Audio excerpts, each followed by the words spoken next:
Hey, quick announcement before the video starts. I wanted to bring attention to Heels for Reels. It's a charity event that's going down this weekend. The people behind it are raising money for the American Foundation for Suicide Prevention. There's going to be both lighthearted and competitive TF2 content, and it's for a good cause. The event starts tomorrow, December 9th at 9 a.m. Pacific Standard Time, so make sure to go check that out. I'll put a link for the stream in the description. And if you're watching this video a while after it came out, then who knows, maybe it'll be an annual thing and you can still go check it out. Whatever. Okay, let's start the actual video. A lot of the rocket jumps that people showcase on YouTube are flashy, long-winded, and, well, they're really friggin' cool. And while that's great for montages and all, it's ignoring a huge part of Trolldering. The less flashy, more consistent fundamentals that'll get you the most gardens in the long run. These days, when I see a Trolldier on Hightower, they're trying to replicate these jumps that they see, and they're failing miserably because they don't know how to do the easier stuff. It's like a Smash Bros fan watching Westballs do 82 multi-shines in a row and then trying to do that before they learn how to short hop. It's just not gonna work. And I guess in many ways I'm part of the problem here. So in this video, I'm gonna do my best to fix that. I'm gonna go over the easier jumps that are admittedly way less cool than sliding up the hill and then getting to the bottom of the stairs and then doing a ramp slide to the top of the tower and then speed shotting off the top of the tower and then doing a sink at the bottom of the house and then going all the way around the back and then landing on the other side and then taunting after. You get the idea. These jumps are going to be the fundamentals for Hightower. They're pretty easy to get down with practice, and if you know them like the back of your hand and can do them 99 times out of 100, you'll be getting way more successful gardens. Really, the hardest thing about these jumps is just knowing that they exist, and that's what this video is for. I've got some rules that are going to limit which jumps can be in the video. Firstly, they should include no more than 2 rockets. These jumps are simple. They shouldn't take up more than half your clip and also half your health if you're using anything other than the rocket jumper. Secondly, I'm not going to include any techniques that are too complicated. So no ramp slides, no speed shots, no sinks, nothing like that. There are going to be some wall jumps and pogos, but those are pretty easy to get down. And thirdly, these jumps have to be useful and involve attacking, escaping, or positioning.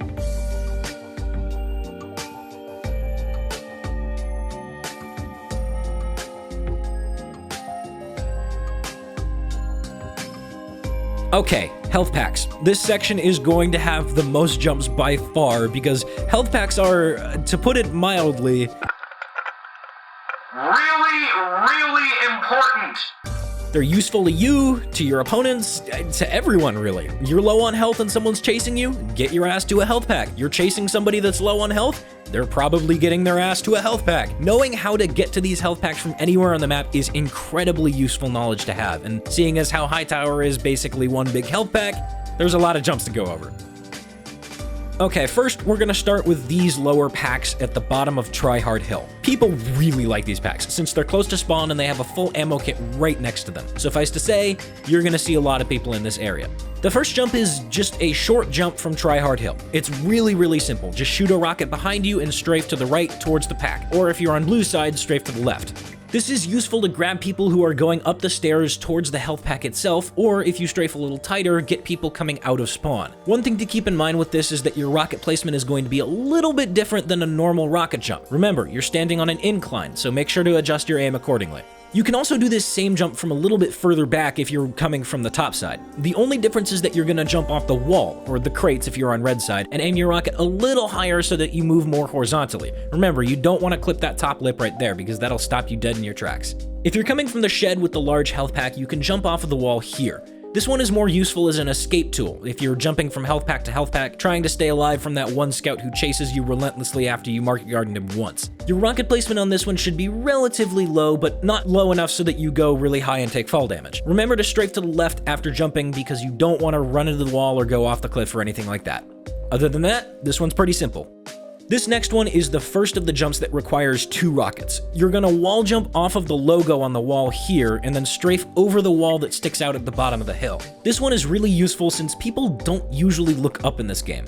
It's also technically doable on blue side, but it's much more difficult. This is because A, a lot of people have trouble with left-facing wall jumps, but B, this part of the wall sticks out, so there's a lot more strafing involved. Man treads will definitely help with this. This one is a favorite among Trolldiers because it can link into a sink if you want, and it can also take you pretty much anywhere on the map, including this health pack. It's basically the same thing as the previous jump, but taken to an extreme. It takes advantage of that upward blind spot that many players have. One thing to keep in mind is that this pipe right here doesn't actually have a collision hitbox, so you just phase right through, so don't worry about trying to avoid that. This can be done on red side as well, but if you have trouble with left-facing wall jumps, then you can jump from blue side and still make it to red's lower health pack without that much of a problem. Alright, next let's talk about this small health pack. It's not used as much by people unless they're really low on health and they're in a pinch. That said, there are still a couple of jumps that are good to know. This first jump is extremely useful for getaways or to chase someone trying to get back into their spawn. Your goal for this one is to get as close as possible to the crates without hitting them. Shoot your rocket off the wall and immediately strafe towards their spawn, then correct as needed to land near the health pack. This can be done on both sides, so make sure to practice both. This is the same basic concept as the previous one, except this time you're starting lower, so you want your jump to be more vertical. The only tricky part about this is getting the strafing right, so if you have that down, you should be fine. Next is this large health pack in the bottom shed. People use it all the time because A, it's in a building, which makes it great to camp out Trolldiers, and B, it restores all of your health in one go. Since the building has a low ceiling and it's hard to do jumps other than like really short hops in there, your best bet is to catch people as they're coming out of the shed, or if you need to escape, just try to land right in the doorway. This jump is the same basic concept as the first jump. Place your rocket relatively high up and strafe to keep yourself on the right path to land on these planks right here. Actually, I'd really recommend learning to go back and forth between these health packs as quickly and consistently as possible. I guarantee an opportunity to do this jump will show up in basically any given match. Do be careful of this roof though. It sticks slightly further out than the planks on the floor and it will probably kill you if you clip it. Now, if you're really ballsy, you can save some time by going through the window, but that's risky as hell and it only saves about half a second, so I wouldn't really recommend doing that. This is the same jump as the one to the lower medium pack, except this time you're going straight instead of strafing over the wall. Oh, and while I generally leave these guys alone, it's also useful to snag other Trolldiers who are trying to do the stair slide jump. It is kind of a dick move though, since usually the people doing that are trying to practice the jump and want to be left alone. Keep in mind that this jump is much more difficult on blue side, so what I like to do is I like to jump off of this cactus instead and follow it up with a late pogo off the pile of rocks. These next two packs are often used together as a single large health pack, so knowing how to effectively travel between them is very important. This one's pretty simple, it's just a tiny little jump. The only thing to keep in mind is that there should be a delay between when you crouch and jump and when you fire. Normally you do that all at once, but this time we want our jump to be slightly smaller, so there's going to be a delay there. Now, most people who know how to rocket jump can get to the top health pack without a problem, but a great jump to learn is one where you don't hit the ceiling. This is very useful to snag somebody who knows you're gonna jump back up after them because they'll try to keep their distance, and if you don't hit the ceiling, you'll be able to go a little bit further. You can start this next jump from pretty much anywhere. I mean, the only thing that you need to learn is the muscle memory for strafing away from the pack and then back in as you get lower. This allows you to avoid hitting the top platform, and it also gives you a little bit more horizontal velocity to catch some people who are going to the pack. Alright, these next medium packs near spawn, I wouldn't really recommend using them to escape because somebody following you into the room is basically a death sentence. That said, people still come here a lot, so there are still some jumps that you should learn. This is something that I'd really recommend you become consistent with. It's especially useful to grab a quick kill as the round starts because every free-to-play scout is going to be on the cart. But there are also usually heavies there, so, you know, be careful. Just jump off the outer lip or the wall depending on which side you're on and strafe towards the upper walkway. Pogo once and then strafe back towards the pack. This jump is my personal favorite for getting man-treads kills. It's another really simple one. Just make sure to delay your rocket like you did for number 9. This jump is useful for when everyone is calming down after the first fight of a round. The winning team is on the cart, and one person probably grabbed the health from inside that room and is coming back to the cart, which means they're in the perfect spot for you to get them. It's much easier to do on blue side, but it is still doable on red, so make sure to practice it. This last health pack I like to call the Campground, because every single tryhard soldier, demo, and heavy ever always camp it. The only real way you can get close to them is by either coming through this narrow hallway or jumping up to them, which makes you airshot bait. So your best option for dealing with these guys is knowing a bunch of jumps to get to them. The more options you have, the more likely you are to be able to come from an unexpected place and catch them off guard. You can actually do this first jump one of 3 ways, which makes it incredibly useful for mix-ups. The first 2 are relatively easy. It's just a simple jump followed by a strafe towards the health pack. The third one though is really fun, but also slightly more difficult. You jump off the wall instead of the ground and you go straight up the middle. This is super useful against soldiers who only know how to shoot at their feet, because you just fly right over the rocket and smack them. It's great.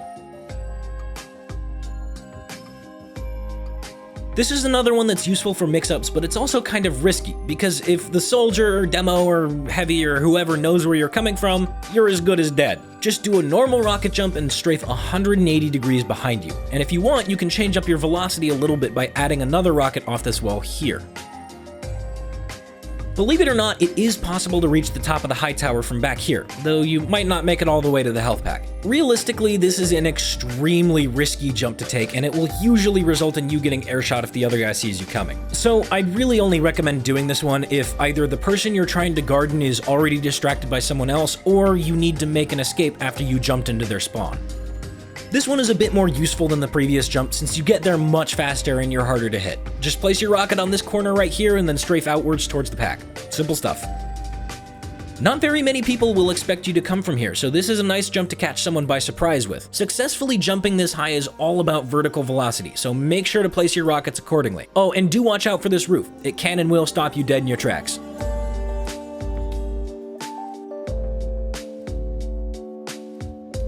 Alright, so if somebody isn't playing around a health pack, then they're probably either near their spawn or they're in a sniper spot. Luckily for us, those spots are really similar on Hightower. So let's talk about them.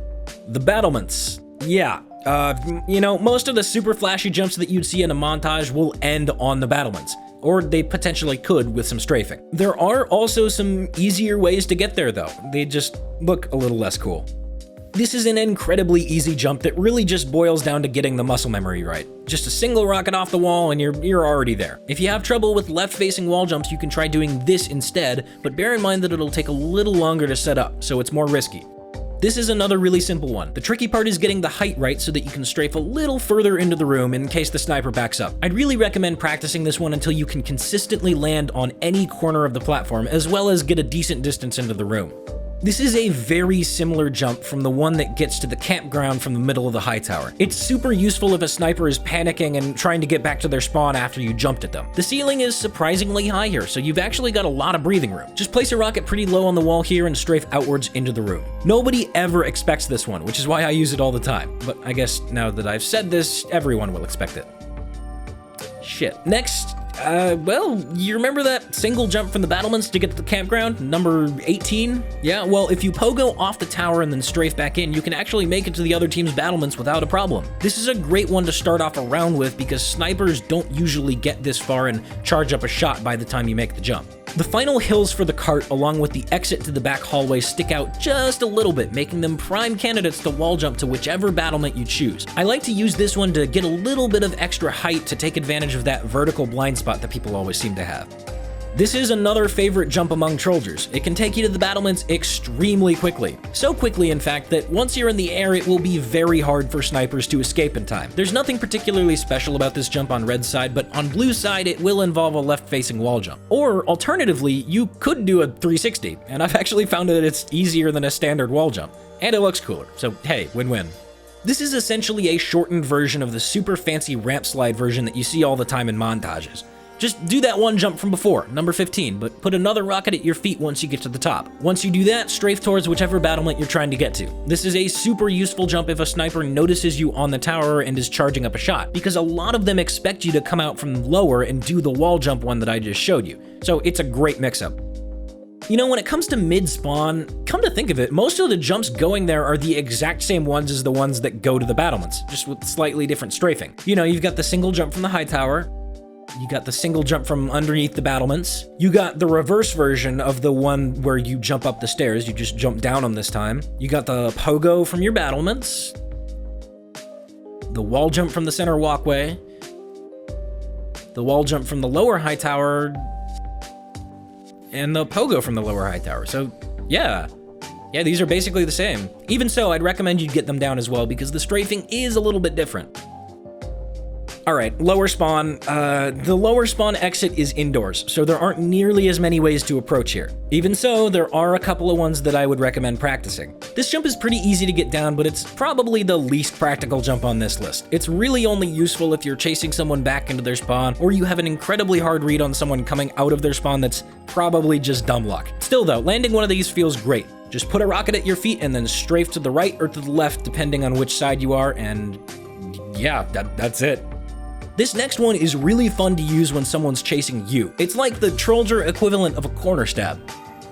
In fact, this can actually be done on any staircase that has a 90-degree angle, like the one near where the carts spawn. If you're trying to get the basic motion down though, I would try it on this staircase back here, since the ceiling is a bit higher. The only tricky thing about this one is getting down the timing of the delayed rocket, so if you could do numbers 9 and 13 without a problem, then you won't have a problem with this one.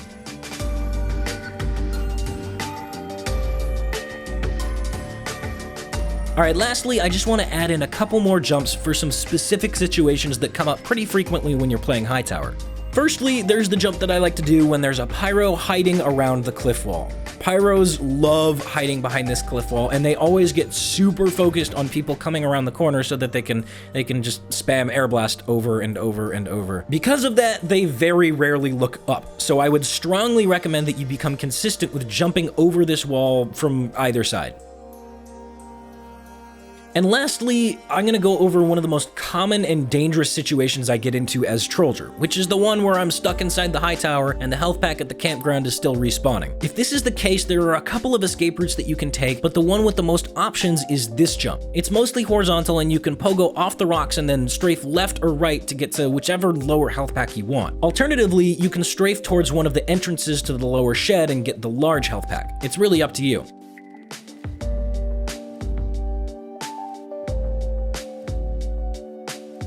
All right, look, I get it. These jumps are boring. They're easy. They're easy jumps, sound smooth, whatever, right? They might not be the most flashy things in the world, but these jumps are without a doubt the most practical ones that I've ever learned on Hightower. If you can get these to the point where you can do them consistently, I guarantee you'll get more market gardens than you can count.